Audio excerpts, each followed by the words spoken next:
এই যে 12 তারিখে ভোট, আমি যখন এসে দাঁড়ালাম এখানে, তখন কি যেন একজন বক্তৃতা দিচ্ছিল, নাকি আমি আসার পরেই জানি বক্তৃতা দিয়ে বলল সকাল সকাল ভোটের দিন যাইতে বলছে আপনাদের, তাই না?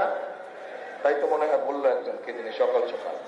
আমি কিন্তু এই কথা কই না, আমি অন্য কথা বলি। এইবার বিশেষ করে এই 12 তারিখে তাহাজ্জুদের ওয়াক্তে উঠতে হবে আপনাদেরকে ঘুম থেকে।